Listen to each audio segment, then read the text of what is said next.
नमस्कार मित्रों, नॉलेज गुरु में फरी एक बार आप सबनु स्वागत है।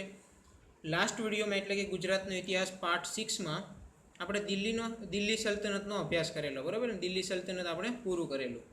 તો આજના વિડીયોમાં એટલે કે આપણે ગુજરાતના ઇતિહાસ પાર્ટ 7માં ગુજરાત સલ્તનતનો અભ્યાસ કરશું. તો શરૂ કરતાં પહેલાં હું આપ સૌને કહેવા માંગીશ કે જો તમે ચેનલમાં નવા હો અને ચેનલને સબસ્ક્રાઈબ કરવાનું બાકી હોય તો તમે ચેનલને સબસ્ક્રાઈબ કરી શકો છો, જેથી તમને અમારા આવનારા વિડીયોની અપડેટ મળતી રહે. તો શરૂ કરીએ ગુજરાત સલ્તનત. તો સૌપ્રથમ આપણે પહેલો રાજા આવે છે, પહેલો સુલતાન આવે છે મુહમ્મદ શાહ પ્રથમ, બરાબર? મુહમ્મદ શાહ પ્રથમ. તો ગુજરાત સલ્તનતના સ્થાપક છે મુહમ્મદ શાહ પ્રથમ. આપણને એવો સવાલ પૂછાય કે ગુજરાત સલ્તનતના સ્થાપક જણાવો, તો મુહમ્મદ શાહ પ્રથમ, બરાબર. ત્યાર પછી તો મુહમ્મદ શાહ પ્રથમનું મૂળ નામ છે તાતર ખાન, બરાબર. આપણને એવો સવાલ પૂછાય કે તાતર ખાન કોનું મૂળ નામ છે, તો મુહમ્મદ શાહ પ્રથમનું, બરાબર. તો આપણે આ મુહમ્મદ શાહ પ્રથમમાં આપણે બે વસ્તુ યાદ રાખવાની.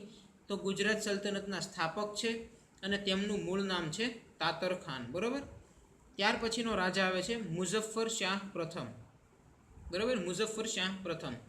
તો સૌ પ્રથમ તો તેમનું મૂળ નામ શું છે એવો આપણને સવાલ પૂછાય, તો ઝફર ખાન એ મુઝફ્ફર શાહ પ્રથમનું મૂળ નામ છે, બરાબર. મુઝફ્ફર શાહ પ્રથમનું મૂળ નામ છે ઝફર ખાન, બરાબર. ત્યાર પછી તો ગુજરાતમાં કયા સુલતાનને શાહજહાંના નામે ઓળખવામાં આવે છે એવો સવાલ પૂછાય, તો મુઝફ્ફર શાહ પ્રથમને શાહજહાં તરીકે ઓળખવામાં આવે છે, બરાબર. ત્યાર પછી મુઝફ્ફર શાહ પ્રથમમાં આપણે બીજી ડિટેલ જોઈએ તો ઈસવીસન 1407માં અમીરો અને સરદારોના આગ્રહથી વીરપુર મુકામે સુલતાન પદ ધારણ કરે છે, બરાબર. તો આપણને એવો સવાલ પૂછાય કે મુઝફ્ફર શાહ પ્રથમ સુલતાન પદ કઈ જગ્યાએ ધારણ કરે, તો વીરપુર ખાતે. અને ક્યારે ધારણ કરે, તો 1407માં, બરાબર. ઈસવીસન 1407માં અમીરો અને સરદારોના આગ્રહથી વીરપુર મુકામે સુલતાન પદ ધારણ કરે છે, બરાબર. ત્યાર પછી તો ઈસવીસન 1411માં પોતાના પૌત્ર નાસરુદ્દીન અહેમદ શાહને ગાદીએ બેસાડે છે, બરાબર. તો આપણને એવો સવાલ પૂછાય કે મુઝફ્ફર શાહ પ્રથમના પૌત્રનું નામ જણાવો, તો નાસરુદ્દીન અહેમદ શાહ, બરાબર. તો આપણે અહીંયા મુઝફ્ફર શાહ પ્રથમમાં એટલી વસ્તુ યાદ રાખવાનું કે તેમનું મૂળ નામ છે ઝફર ખાન, બરાબર. તો તેમને શાહજહાંના નામે ઓળખવામાં આવે છે અને તેમણે સુલતાન પદ ધારણ કરે છે વીરપુર મુકામે ઈસવીસન 1407માં, અને તેમના પૌત્રનું નામ છે નાસરુદ્દીન અહેમદ શાહ, બરાબર. તો ત્યાર પછી ગુજરાત સલ્તનતમાં ત્રીજા રાજા આવે છે, સુલતાન આવે છે નાસરુદ્દીન અહેમદ શાહ, બરાબર. નાસરુદ્દીન અહેમદ શાહ. તો આપણે અગાઉ જેમ જોયું અહીંયા કે મુઝફ્ફર શાહ પ્રથમના પૌત્ર છે નાસરુદ્દીન અહેમદ શાહ, જે ગાદીએ બેસે છે ઈસવીસન 1411માં. તો નાસરુદ્દીન અહેમદ શાહ ઈસવીસન 1411માં ગાદીએ બેસે છે, બરાબર. ને તેમના દાદાનું નામ છે મુઝફ્ફર શાહ પ્રથમ, બરાબર. ત્યાર પછી ગુજરાત સલ્તનતના વાસ્તવિક સ્થાપક નાસરુદ્દીન અહેમદ શાહને માનવામાં આવે છે, બરાબર. આ સવાલ ઘણીવાર પૂછાઈ ગયો છે એક્ઝામમાં. ગુજરાત સલ્તનતના વાસ્તવિક સ્થાપકનું નામ જણાવો, તો નાસરુદ્દીન અહેમદ શાહ, બરાબર. તો અહીંયા આપણે ઘણીવાર ઓપ્શનમાં નાસરુદ્દીન અહેમદ શાહની બદલે અહેમદ શાહ પ્રથમ એવો ઓપ્શન પણ મૂકે છે. તો બરાબર, જો ઓપ્શનમાં નાસરુદ્દીન અહેમદ શાહ ન હોય તો અહેમદ શાહ પ્રથમ આપણો આન્સર ગણાશે, બરાબર. તો ગુજરાત સલ્તનતના વાસ્તવિક સ્થાપક નાસરુદ્દીન અહેમદ શાહને માનવામાં આવે છે, બરાબર. ત્યાર પછી આપણને એવો સવાલ પૂછાય કે નાસરુદ્દીન અહેમદ શાહના ગુરુનું નામ જણાવો, તો તેમના ગુરુનું નામ છે શેખ અહેમદ ખટુગંજ બક્ષ, બરાબર. નાસરુદ્દીન અહેમદ શાહના ગુરુ શેખ અહેમદ ખટુગંજ બક્ષ. ત્યાર પછી તો તેઓ અમદાવાદ એટલે કે અહમદાબાદની સ્થાપના કરે છે. તો આપણે એમની ડિટેલ જોઈ લઈએ તો 26મી ફેબ્રુઆરી 1411માં અહમદાબાદ એટલે કે હાલનું અમદાવાદ જેમની સ્થાપના કરે છે સાબરમતી નદીના કિનારે, બરાબર. તો આપણને એવો સવાલ પૂછાય કે અમદાવાદની સ્થાપના કોણ કરે છે, તો નાસરુદ્દીન અહેમદ શાહ, બરાબર. અથવા તો ક્યારે કરે છે એવો સવાલ પૂછાય તો 26 ફેબ્રુઆરી 1411, બરાબર. અને અમદાવાદ કઈ નદીના કિનારે આવેલું છે, તો સાબરમતી નદીના કિનારે, બરાબર. 26મી ફેબ્રુઆરી 1411માં અહમદાબાદ એટલે કે અમદાવાદની સ્થાપના નાસરુદ્દીન અહેમદ શાહ સાબરમતી નદીના કિનારે 1411માં કરે છે, બરાબર. ત્યાર પછી હાથમતી નદીના કિનારે અહમદનગરની સ્થાપના કરે છે, બરાબર. તો આપણને એવો સવાલ પૂછાય કે અહમદનગરની સ્થાપના નીચેનામાંથી કોના દ્વારા કરવામાં આવે, તો નાસરુદ્દીન અહેમદ શાહ દ્વારા અહેમદનગરની સ્થાપના કરવામાં આવે છે. કઈ નદીના કિનારે? તો હાથમતી નદીના કિનારે. બરાબર. આ અહેમદનગર એટલે આજનું હિંમતનગર. બરાબર. હાલમાં તેમને હિંમતનગરના નામે ઓળખવામાં આવે છે. તો આપણને એવો સવાલ પૂછાય કે હિંમતનગર કઈ નદીના કિનારે આવેલું છે? તો હાથમતી નદીના કિનારે આવેલું છે. બરાબર. ત્યાર પછી નાસિરુદ્દીન અહેમદ શાહમાં આપણે બીજી વસ્તુ યાદ રાખવાની છે, વાટા પ્રથા તેમણે દાખલ કરી. બરાબર. તો આપણને એવો સવાલ પૂછાય કે ગુજરાતમાં વાટા પ્રથા દાખલ કરનાર કોણ? બરાબર. તો નાસિરુદ્દીન અહેમદ શાહ. બરાબર. વાટા પ્રથા તેમણે દાખલ કરી. ત્યાર પછી તેમણે ભદ્રનો કિલ્લો, બરાબર, 3 દરવાજા, જામા મસ્જિદ, બાદશાહનો હજીરો અને રાણીનો હજીરો, બરાબર, બંધાવ્યા. બરાબર. આપણને એવો સવાલ પૂછાય કે ભદ્રનો કિલ્લો, 3 દરવાજા, જામા મસ્જિદ, બાદશાહ હજીરો અને રાણીનો હજીરો કોણે બંધાવ્યા? તો નાસિરુદ્દીન અહેમદ શાહ. બરાબર. તો આપણે નાસિરુદ્દીન અહેમદ શાહમાં આટલી વસ્તુ યાદ રાખશું કે તે મુઝફ્ફર શાહ પ્રથમનો પૌત્ર હતો, જે 1411માં ગાદીએ બેસે છે. બરાબર. ત્યાર પછી ગુજરાત સલ્તનતનો વાસ્તવિક સ્થાપક માનવામાં આવે છે. તેમના ગુરુનું નામ છે શેખ અહેમદ ખટુગંજ બક્ષ. બરાબર. 24મી ફેબ્રુઆરી 1411માં અહમદાબાદની સ્થાપના સાબરમતી નદીના કિનારે નાસિરુદ્દીન અહેમદ શાહ દ્વારા કરવામાં આવે છે. ત્યાર પછી હાથમતી નદીના કિનારે અહમદનગરની સ્થાપના કરે છે. બરાબર. આ અહમદનગર એટલે હાલનું હિંમતનગર. ત્યાર પછી વાટા પ્રથા નાસિરુદ્દીન અહેમદ શાહ દાખલ કરે છે અને તેમણે ભદ્રનો કિલ્લો, 3 દરવાજા, જામા મસ્જિદ, બાદશાહનો હજીરો અને રાણીનો હજીરો બંધાવ્યો. બરાબર. તો આપણે નાસિરુદ્દીન અહેમદ શાહમાં એટલું યાદ રાખશું. ત્યાર પછી ગુજરાતમાં ચોથો રાજો આવે છે, ગુજરાત સલ્તનતનો ચોથો રાજા આવે છે, સુલતાન આવે છે કુતુબુદ્દીન અહેમદ શાહ. બરાબર. કુતુબુદ્દીન અહેમદ શાહ.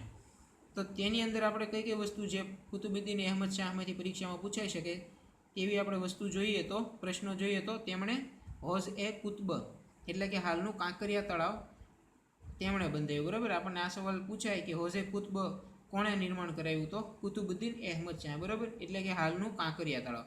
ત્યાર પછી તેમની અંદર નગીનાવાડી પણ બંધાવી. બરાબર.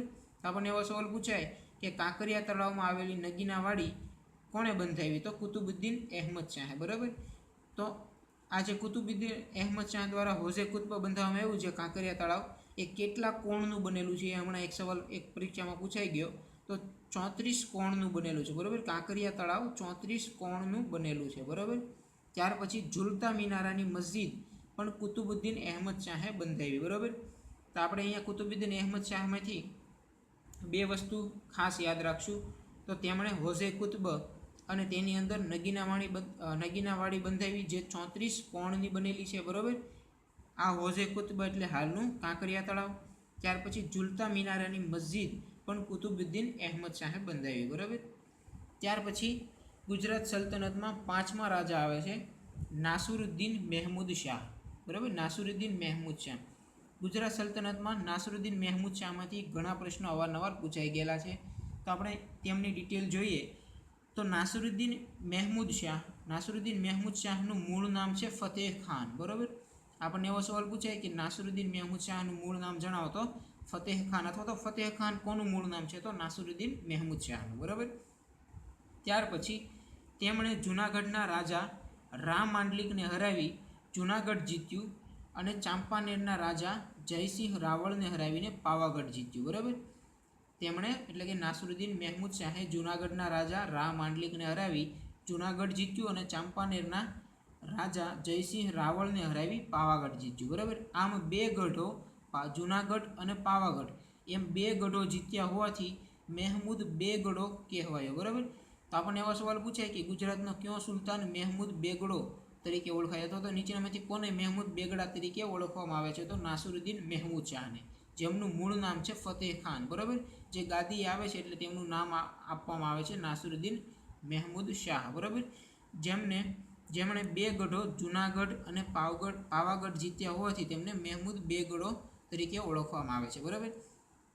ત્યાર પછી વાત્રક નદીના કિનારે મહેમદાબાદ શહેરની સ્થાપના કરે છે અને ત્યાં ભમરીયો કૂવો પણ બંધાવે છે. બરાબર. આપણને એવો સવાલ પૂછાય કે મહેમદાબાદ શહેરની સ્થાપના કોના દ્વારા કરવામાં આવે છે? તો મહેમૂદ બેગડા દ્વારા, અથવા તો નાસિરુદ્દીન મહેમૂદ શાહ દ્વારા કરવામાં આવે. બરાબર. અને આપણને એવો સવાલ પૂછાય કે મહેમદાબાદ શહેર કઈ નદીના કિનારે આવેલું છે? તો વાત્રક નદીના કિનારે. બરાબર. ત્યાર પછી આપણને એવો સવાલ પૂછાય કે ભમરીયો કૂવો કોણે બંધાવ્યો? તો મહેમૂદ બેગડાએ બંધાવ્યો, બરાબર. તો વાત્રક નદીના કિનારે મહેમદાબાદ શહેરની સ્થાપના કરી ત્યાં ભમરીયો કૂવો બંધાવે છે, બરાબર, નાસિરુદ્દીન મહેમૂદ શાહ. ત્યાર પછી મહેમૂદ બેગડા દ્વારા અમદાવાદની ફરતે કિલ્લો બંધાવવામાં આવે છે, બરાબર. આપણને એવો સવાલ પૂછાય કે અમદાવાદની ફરતે કિલ્લો કોણે બંધાવ્યો? તો નાસિરુદ્દીન મહેમૂદ શાહે, એટલે કે મહેમૂદ બેગડોએ, બરાબર.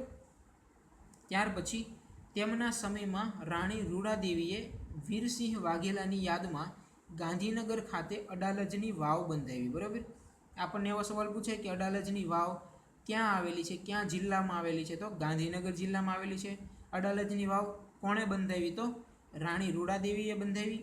કોની યાદમાં બંધાવી? તો વીરસિંહ વાઘેલાની યાદમાં. અને કોના સમયમાં બંધાવી? એવો સવાલ પૂછાય તો મહેમૂદ બેગડાના સમયમાં, બરાબર, અડાલજની વાવ બંધાવી. તો મહેમૂદ બેગડાના સમયમાં રાણી રૂડાદેવીએ વીરસિંહ વાઘેલાની યાદમાં ગાંધીનગરમાં અડાલજની વાવ બંધાવી, બરાબર. ત્યાર પછી આ સવાલ ઘણીવાર પૂછાઈ ગયો છે, ગુજરાતના અકબર તરીકે પ્રખ્યાત છે, બરાબર. આપણને એવો સવાલ પૂછાય કે ગુજરાતના અકબર તરીકે કોને ઓળખવામાં આવે છે? તો મહેમૂદ બેગડો ગુજરાતના અકબર તરીકે ઓળખવામાં આવે છે, બરાબર. અકબર તરીકે પ્રખ્યાત છે મહેમૂદ બેગડો અથવા તો નાસિરુદ્દીન મહેમૂદ શાહ, બરાબર. તો ગુજરાતના અકબર તરીકે પ્રખ્યાત છે. ત્યાર પછી તો મહેમૂદ બેગડો ચોમાસું ચાંપાનેરમાં રહેતો, ઉનાળુ અમદાવાદમાં રહેતો અને શિયાળુ જૂનાગઢમાં રહેતો, બરાબર. આપણને એવો સવાલ પૂછાય કે મહેમૂદ બેગડો ચોમાસા દરમિયાન કઈ જગ્યાએ રહેતો? તો ચાંપાનેરમાં રહેતો, ઉનાળો અમદાવાદમાં રહેતો અને શિયાળો જૂનાગઢમાં રહેતો, બરાબર. તો આપણે અહીંયા નાસિરુદ્દીન મહેમૂદ શાહમાં આટલી ડિટેલ યાદ રાખશું. તેમનું મૂળ નામ છે ફતેહ ખાન, બરાબર. તેમણે જૂનાગઢના રાજા રામ માંડલિકને હરાવી જૂનાગઢ જીત્યું. ચાંપાનેરના રાજા જયસિંહ રાવળને હરાવી પાવાગઢ જીત્યું. આમ 2 ગઢો જીત્યા હોવાથી તેમને મહેમૂદ બેગડો તરીકે ઓળખવામાં આવે છે, બરાબર. ત્યાર પછી તો વાત્રક નદીના કિનારે મહેમદાબાદ શહેરની સ્થાપના કરે છે અને ત્યાં ભમરીયો કૂવો પણ બંધાવે છે, બરાબર. ત્યાર પછી તેમણે અમદાવાદની ફરતે કિલ્લો બંધાવ્યો, બરાબર. અને તેના સમયમાં રૂડાદેવીએ વીરસિંહ વાઘેલાની યાદમાં ગાંધીનગર ખાતે અડાલજની વાવ બંધાવી, બરાબર, જે 5 માળની આવેલી છે, બરાબર, 5 માળની વાવ છે. ત્યાર પછી ગુજરાતના અકબર તરીકે પ્રખ્યાત છે, બરાબર. ત્યાર પછી તો તે ચોમાસું ચાંપાનેરમાં ગુજારતો, ઉનાળો અમદાવાદમાં રહેતો અને શિયાળો જૂનાગઢમાં રહેતો, બરાબર. તો આપણે નાસિરુદ્દીન મહેમૂદ શાહ એટલે કે મહેમૂદ બેગડો વિશે આટલી વસ્તુ આપણે યાદ રાખશું. ત્યાર પછી ગુજરાત સલ્તનતના 6ઠ્ઠા રાજા આવે છે. મહેમૂદ બેગડા પછી આવે છે મુઝફ્ફર શાહ બીજો, બરાબર, મુઝફ્ફર શાહ બીજો. તો આપણને એવો સવાલ પૂછાય કે મુઝફ્ફર શાહ બીજાના પિતાનું નામ જણાવો. તો મહેમૂદ બેગડો, બરાબર. મહેમૂદ બેગડાના પુત્ર છે મુઝફ્ફર શાહ બીજા, બરાબર. તો મહેમૂદ બેગડાના પુત્રનું નામ આપણને પૂછાય તો મુઝફ્ફર શાહ બીજો આવશે, બરાબર. ત્યાર પછી આ સવાલ ઘણીવાર પૂછાઈ ગયો છે કે ગુજરાતનો વિદ્વાન, સંયમી અને સૌથી પવિત્ર સુલતાનનું નામ જણાવો. તો સૌથી પવિત્ર સુલતાન છે મુઝફ્ફર શાહ બીજો, બરાબર. વિદ્વાન, સંયમી અને સૌથી પવિત્ર સુલતાન છે મુઝફ્ફર શાહ બીજો. ત્યાર પછી તો મુઝફ્ફર શાહ બીજાનું મૂળ નામ જણાવો. એવો સવાલ પૂછાય કે મુઝફ્ફર શાહ બીજાનું મૂળ નામ જણાવો. તો ખલીલ ખાન. અથવા તો આપણને ઉલટો સવાલ પૂછાય કે ખલીલ ખાન નીચેનામાંથી કોનું ઉપનામ છે? તો મુઝફ્ફર શાહ બીજાનું, બરાબર, ખલીલ ખાન. ત્યાર પછી તેમના સમયમાં ઈસવીસન 1535માં હુમાયુનું આક્રમણ ગુજરાત ઉપર થાય છે, બરાબર. ત્યારે Portuguese governor Nino D કુન્હાએ Muzaffar Shah બીજાને મદદ કરે છે, બરાબર, અને હુમાયુની હાર થાય છે, બરાબર. આપણને એવો સવાલ પૂછાય કે હુમાયુનું આક્રમણ ગુજરાત ઉપર ક્યારે થાય છે? તો 1535માં થાય છે, બરાબર. કોના સમયમાં હુમાયુનું આક્રમણ થાય? તો મુઝફ્ફર શાહ બીજાના સમયમાં. પછી આપણને એવો સવાલ પૂછાય કે હુમાયુનું આક્રમણ ગુજરાત ઉપર જ્યારે થાય છે ત્યારે પોર્ટુગીઝ ગવર્નર તરીકે કોણ હોય છે? તો પોર્ટુગીઝ ગવર્નર હોય છે નીનો ડી કુન્હા, બરાબર. તો આપણે અહીંયા આટલી ડિટેલ યાદ રાખશું કે 1535માં હુમાયુનું આક્રમણ થાય છે ત્યારે પોર્ટુગીઝ ગવર્નર નીનો ડી કુન્હા, બરાબર, મુઝફ્ફર શાહ બીજાની મદદ કરે છે અને હુમાયુની હાર થાય છે, બરાબર. ત્યાર પછી તો પોર્ટુગીઝ ગવર્નર નીનો ડી કુન્હા મદદ કરે છે એટલે તેઓને દીવ દમણમાં વેપાર કરવાની પરવાનગી આપવામાં આવે છે, બરાબર. આપણને એવો સવાલ પૂછાય કે પોર્ટુગીઝોને દીવ દમણમાં વેપાર કરવાની પરવાનગી કોણ આપે છે? તો મુઝફ્ફર શાહ બીજો આપે છે, બરાબર. શા માટે આપે છે? તો હુમાયુનું આક્રમણ થાય છે ત્યારે પોર્ટુગીઝ ગવર્નર તેમની મદદ કરે છે, માટે તેઓને દીવ દમણમાં વેપાર કરવાની પરવાનગી આપવામાં આવે છે, બરાબર, મુઝફ્ફર શાહ બીજા દ્વારા. તો આપણે અહીંયા મુઝફ્ફર શાહ બીજામાં એટલી વસ્તુ યાદ રાખશું કે તેમના પિતાનું નામ મહેમૂદ બેગડો, બરાબર, વિદ્વાન, સંયમી અને સૌથી પવિત્ર સુલતાન છે, જેમનું મૂળ નામ એટલે કે મુઝફ્ફર શાહ બીજાનું મૂળ નામ છે ખલીલ ખાન. ઈસવીસન 1535માં હુમાયુનું આક્રમણ થાય છે. પોર્ટુગીઝ ગવર્નર નિનો ડી કુન્હા તેમની મદદ કરે છે અને હુમાયુની હાર થાય છે. પરિણામે તેઓને દીવ દમણમાં વેપાર કરવાની પરવાનગી આપવામાં આવે છે, બરાબર. ત્યાર પછી રાજા સુલતાન આવે છે. ગુજરાત સલ્તનતના છેલ્લા રાજા આવે છે, સુલતાન આવે છે મુઝફ્ફર શાહ ત્રીજો, બરાબર.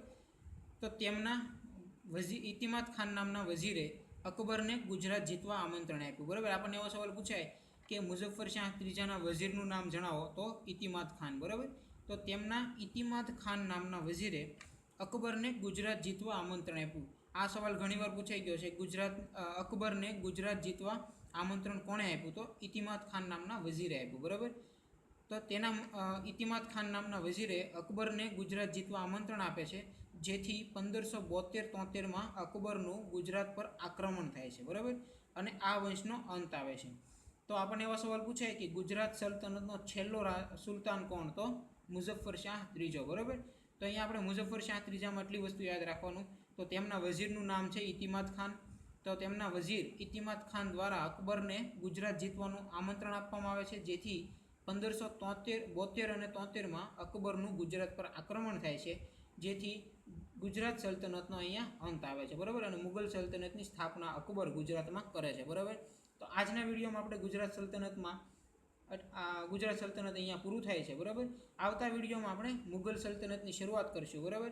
જો આજનો વિડીયો તમને પસંદ આવે તો લાઇક કરજો, અને ચેનલને સબસ્ક્રાઈબ કરવાનું બાકી હોય તો ચેનલને સબસ્ક્રાઈબ કરવાનું ભૂલશો નહીં. જો તમને આજના વિડીયોમાં અથવા તો કોઈ પણ ગુજરાતના ઇતિહાસનો લગતો કોઈ પણ પ્રશ્ન હોય તો નીચે કોમેન્ટમાં તમે કોમેન્ટ કરી શકો છો, હું તમને જવાબ જરૂર આપીશ, બરાબર. તો આજના વિડીયોમાં એટલું. Thank you for watching my video.